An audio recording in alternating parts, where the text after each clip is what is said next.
When I wrote The Place with No Name for Ed Furman, and he published it in F and SF in 1969, he received many outraged letters and a number of cancellations of subscriptions. That was a story in which I toyed with the idea that Christ had had a homosexual liaison with Prometheus. When I wrote Basilisk for F and SF in 1972, a story in which I attacked not just our continued criminal presence in Vietnam, but made it quite clear that I considered all you stay-at-home support the war effort VFW and Kiwani's assholes as vile a pack of killers as Willem Calley, Ed Furman received threatening letters and more cancellations. When I rewrote the Book of Genesis from the viewpoint of the snake in The Death Bird in 1973 and suggested, as had dear, sweet old Mark Twain, that if you really thought the universe was ruled by God and you looked around at the state of the universe, you would be forced to the conclusion that God is a malign thug, all those good and tolerant children of God and assorted other weirdos canceled their subscriptions by the drove. Singular. I wasn't that big a deal, only one small drove.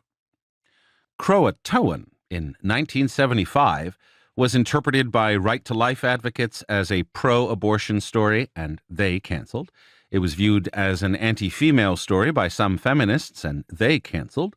It was viewed as an anti-abortion story by many liberals, and they canceled. The fact that the story was concerned with the ethics of responsibility and was concerned with abortion and or feminism only as much and in the same way as Moby Dick is concerned with cetacean philosophy seemed to escape everyone who wrote poor Ed Furman and called him a miserable son of a bitch for continuing to publish that swine motherfucker Ellison, the toad of fantasy, the antichrist of SF, the dark swimmer in the polluted sea of depraved reject mainstream fiction.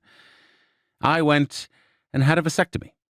So one day, about a year ago, when I was late getting a story into Ed, which is usually the case, I'm always Harlequin late, poor Ed, and I was on the long-distance line trying to con and jolly him into extending my deadline by a few days, I said to him, "Ed, tell me something.